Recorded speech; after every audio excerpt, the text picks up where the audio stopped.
Hello friends, Prayag institute या educational चॅनलमध्ये आपल्या सर्वांचं मनापासून हार्दिक स्वागत आहे. आजच्या लेक्चरमध्ये आपण राज्यघटनेवर आधारित प्रश्न बघणार आहोत आणि त्यामध्ये जी शिक्षण विभागाअंतर्गत भरती परीक्षा घेण्यात येणार आहेत त्या संबंधित राज्यघटनेतील विशेष तरतुदी ज्या असतील शिक्षण विषयक त्या आपण आजच्या लेक्चरमध्ये पाहणार आहोत. कारण हा व्हिडिओ शेवटपर्यंत पहा. नक्कीच आपल्याला एक्झाम ओरिएंटेड क्वेश्चन्स जे आहेत हे आगामी काळात येणाऱ्या परीक्षेमध्ये होणार आहेत आणि त्याचा निश्चितच फायदा हा तुम्हाला होणार आहे. त्यामुळे या ठिकाणी 10 मिनिटाच्या आतमध्ये आपण झटपट रिव्हिजन राज्यघटनेवरील किंवा शिक्षणविषयक राज्यघटनेतील तरतुदी हा कंटेंट आपण या ठिकाणी पाहणार आहोत. व्हिडिओ आवडल्यास लाईक करायचे, नवीन असताल तर चॅनल सबस्क्राईब करायचे आणि गरजू इतरांपर्यंतसुद्धा शेअर करायला विसरायचं नाही आहे. तसं तर आपलं एक्झाम ओरिएंटेड ज्या काही तुम्हाला कोर्सेस असतील किंवा प्लेलिस्ट असतील हे पूर्णपणे पाहायचे असतील तर त्या ठिकाणी आपल्याला थोडीफार मेंबरशिप जॉईन करावी लागणार आहे. अन्यथा आपण अदरवाईज दुसरे व्हिडिओ त्या ठिकाणी पाहू शकता. परंतु तुम्हाला एक्झाम ओरिएंटेड जर तयारी करायचीच असेल तर त्या ठिकाणी मात्र मेंबरशिप तुम्हाला घ्यावी लागेल. काही हरकत नाही. सबस्क्रायबर्सला आपले व्हिडिओ अधूनमधून येत राहतात. ते आपण त्या ठिकाणी आपला अभ्यास चालू ठेवायचा आहे, ज्ञानात भर टाकायची आहे आणि कमेंट करायला विसरायचं नाही आहे व्हिडिओ कसा वाटला त्याबद्दल. ठीक आहे. तर बघा, पहिला प्रश्न आपण त्यामध्ये घेणार आहोत. प्राथमिक शिक्षण हा मूलभूत हक्क कोणत्या कलमानुसार देण्यात आलेला आहे? तर प्राथमिक शिक्षण हा मूलभूत हक्क कलम 21(अ) या अंतर्गत आपल्याला देण्यात आलेला आहे. तुम्हीसुद्धा तुमचं उत्तर त्या ठिकाणी बरोबर येतं आहे का ते पाहायचं आहे. पुढचा प्रश्न आहे, शिक्षण हा विषय राज्यघटनेत कोणत्या सूचीमध्ये आढळतो? तर शिक्षण हा विषय राज्यघटनेमध्ये संघ सूचीमध्ये आढळतो. पुढचा प्रश्न आहे, मुलांना मोफत व अनिवार्य शिक्षण हे कितव्या घटनादुरुस्तीने घटनेत समाविष्ट करण्यात आलेले आहे? तर मित्रांनो, मोफत व अनिवार्य शिक्षण हे 86व्या घटनादुरुस्ती अन्वये घटनादुरुस्तीने घटनेमध्ये समाविष्ट करण्यात आलेले आहे 21(अ) कलम. ठीक आहे. राज्यघटनेतील कलम 21(अ) नुसार कोणत्या वयोगटातील मुलांना मोफत व सक्तीचे शिक्षण पुरविण्याची तरतूद त्या ठिकाणी देण्यात आलेली आहे? पर्याय मी घेत नाही आहे. पर्याय तुम्हाला या ठिकाणी दिसत आहेत. ठीक आहे. तर राज्यघटनेतील कलम 21(अ) नुसार 6 ते 14 वयोगटातील विद्यार्थ्यांना मोफत व सक्तीचे शिक्षण पुरविण्याची तरतूद करण्यात आलेली आहे. पाचवा प्रश्न घेऊया. अल्पसंख्याक वर्गांना आपल्या पसंतीच्या शैक्षणिक संस्था स्थापण्याच्या व त्यांचे प्रशासन करण्याचा हक्क घटनेत कोणत्या कलमान्वये दिलेला आहे?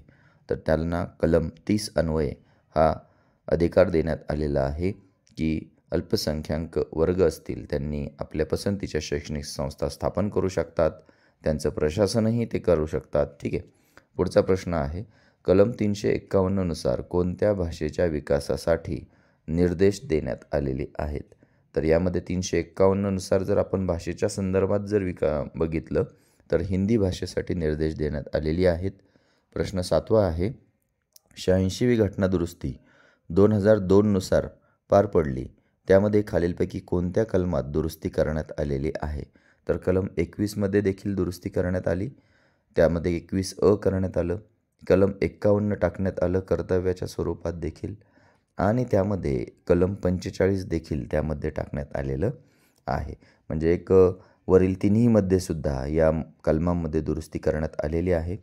पुढचा प्रश्न आहे, प्राथमिक शिक्षण मातृभाषेतून देण्यासाठी सरकार प्रयत्नशील राहील ही घटनेतील तरतूद कोणत्या कलमान्वये आहे? तर प्राथमिक शिक्षण मातृभाषेतून घेण्यासाठी 350(ए) नुसार सरकार त्या ठिकाणी कटिबद्ध आहे किंवा प्रयत्नशील आहे, हे घटनेतील कलम 350(ए) नुसार आहे. पुढे, पोषणमान व राहणीमान उंचावणे आणि सार्वजनिक आरोग्य सुधारणे हे राज्याचे कर्तव्य आहे.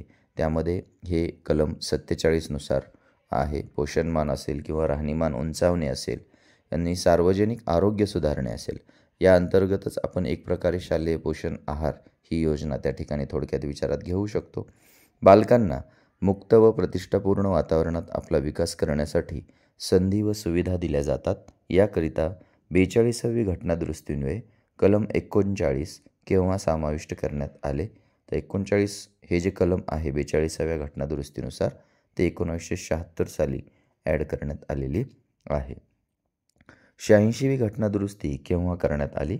तर 86वी घटनादुरुस्ती अतिशय सिंपल क्वेश्चन या ठिकाणी टाकण्यात आलेला आहे. 2002मध्ये करण्यात आलेली आहे. आता याच संदर्भात राज्यघटनेमध्ये जो ॲक्ट आपण टाकलेला आहे RTE ॲक्ट, तर त्या राईट टू एज्युकेशन ॲक्टचे थोडेसे क्वेश्चन्स या भारतीय संविधानामध्ये किंवा घटनेमध्ये शिक्षणविषयक तरतूद म्हणून विचारात घेण्यात येतात. त्यावर देखील आपल्याला प्रश्न हे परीक्षेमध्ये विचारले जाऊ शकतात. त्यामुळे आपण ते सुद्धा प्रश्न या ठिकाणी थोडक्यात पाहूया आणि आपल्या व्हिडिओला फुल स्टॉप देऊया. ठीक आहे.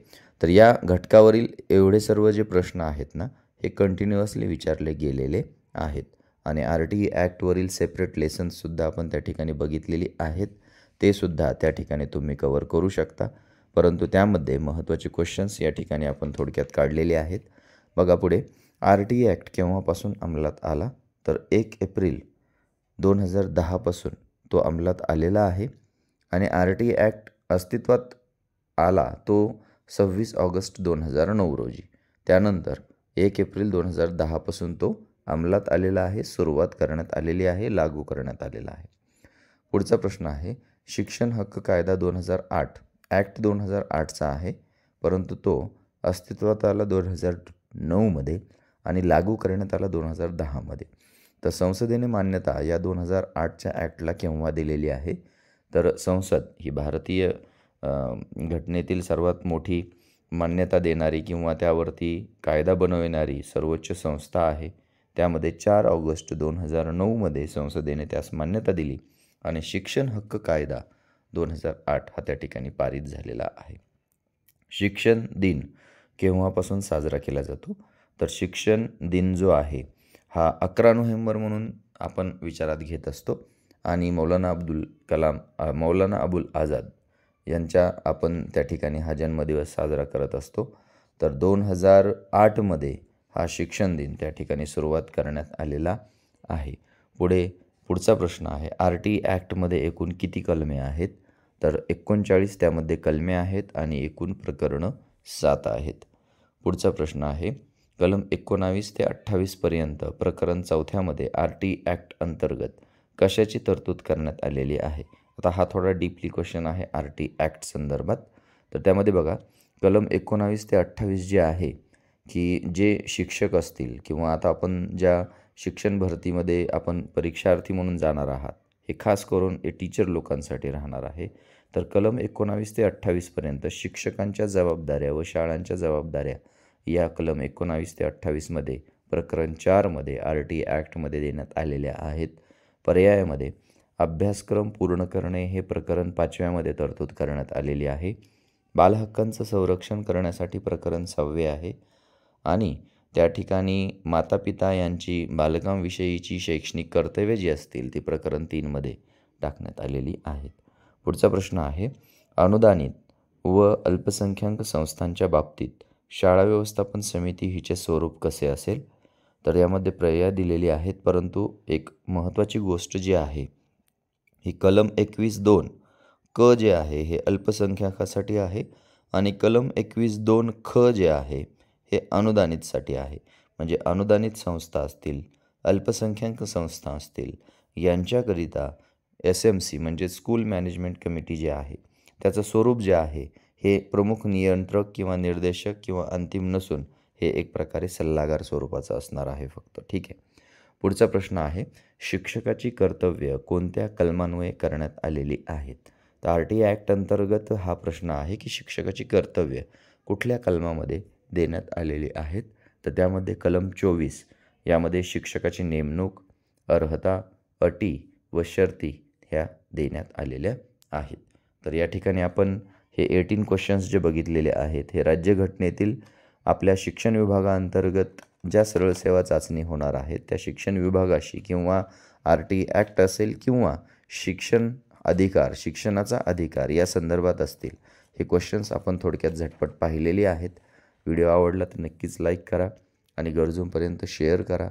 तसेच शिक्षण विभाग जो अभ्यासक्रम आहे यातील पेपर 2 नुसार आपण या ठिकाणी हा फर्स्ट चॅप्टर या ठिकाणी घेतलेला आहे.